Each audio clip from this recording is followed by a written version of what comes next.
नमस्कार मित्रांनो, कसे आहात सर्वजण? ओम साईराम सर्वांना. तुम्ही म्हणता ताई तुम्ही हे काय विचारतायत की कसे आहात सर्वजण, कारण आता हिवाळ्याचे दिवस सुरू आहेत आणि सर्दी खोकला आणि डोकेदुखी तर होतेच होते. तर मंडळी, मी त्यावरच तुमच्यासाठी एक रामबाण असा उपाय घेऊन आले आहे.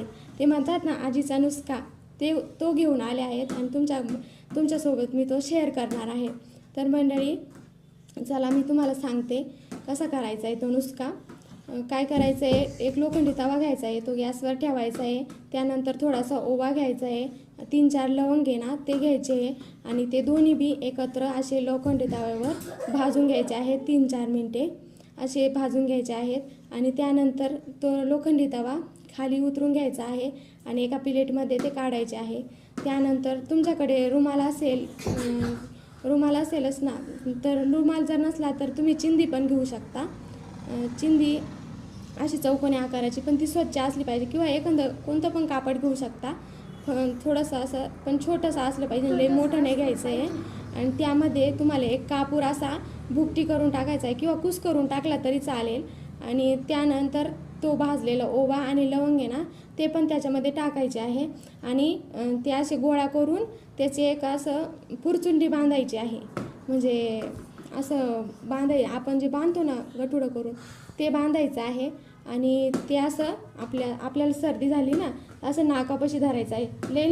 लय नाही धरायचं आहे, असं थोडंसं लांब धरायचं आहे, कारण डायरेक्ट पाणी येतं डोळ्यातून. म्हणजे खूप प्रभावी असा उपाय आहे आणि काहीच साईड इफेक्ट नाही, आयुर्वेदिक उपाय आहे आणि तुम्ही नक्की ट्राय करू शकता. जर लहान मुलांना सर्दी झाली तर तुम्ही त्यांच्या नाकापाशी लय लांब धरा, असे आग होऊ शकते, लांबच धरा.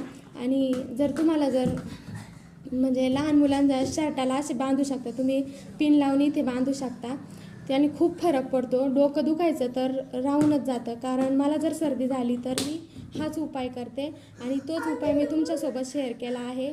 तर तुम्हाला जर हा उपाय आवडला असेल तर लाईक करा आणि जास्तीत जास्त हा व्हिडिओ लोकांपर्यंत पोहोचवा, कारण त्यांना पण उपाय बघायचा असेल.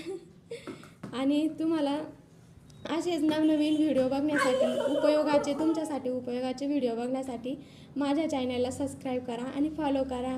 आणि तर भेटूया मंडळी पुढच्या व्हिडिओमध्ये. ओम साईराम सर्वांना.